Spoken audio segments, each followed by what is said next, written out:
बांगलादेशी नेपाली घुसखोरांवर नियंत्रणासाठी पोलीस अधीक्षक कार्यालयात सर्व सेवक केंद्र प्रमुखांची बैठक। धुळे शहर आणि जिल्ह्यात बांगलादेशी आणि नेपाली घुसखोरांवर नियंत्रण मिळवण्यासाठी आणि त्यांना त्वरित शोधून रिपोर्ट करण्याच्या दृष्टीने धुळे जिल्हा पोलीस अधीक्षक कार्यालयात पोलीस अधीक्षक श्रीकांत धिवरे यांच्या अध्यक्षतेखाली शहरातील सर्व सेवा केंद्र आणि आधार केंद्रांच्या प्रमुखांसोबत विशेष बैठक आयोजित करण्यात आली होती। या बैठकीत शहरातील सर्व आधार कार्ड व सेवक केंद्रांचे पदाधिकारी उपस्थित होते। यावेळी पोलीस अधीक्षकांनी सर्व सेवा केंद्र चालकांना कोणताही संशयास्पद व्यक्ती आधार कार्ड किंवा इतर कागदपत्र घेण्यासाठी आल्यास तत्काळ पोलिसांना माहिती देण्याचे निर्देश दिले। सर्व सेवा केंद्र चालकांनी सतर्क राहून सहकार्य करण्याचे आणि संशयास्पद माहिती पोलिसांच्या 100 क्रमांकावर किंवा स्थानिक पोलीस ठाण्यात त्वरित कळवण्याचे आवाहन केले।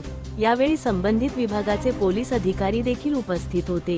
धुळे क्राईम न्यूज साठी अब्दुल रहमान मलिक, धुळे। काल धुळे पोलिसांमार्फत आपण सर्व सेवार्थ जे सेवा देतात त्या केंद्रांची एक आपण मीटिंग घेतली, जेणेकरून जे घुसखोरी करतात, बांगलादेशी असतील, नेपाळी असतील किंवा इतर असतील, यांचा डुप्लिकेट हे आधार कार्ड मोठ्या प्रमाणात करतात, तर त्याकरिता आळा घालण्याकरिता आम्ही त्यांना सूचना देण्याकरिता त्यांना बोलवण्यात आलं होतं।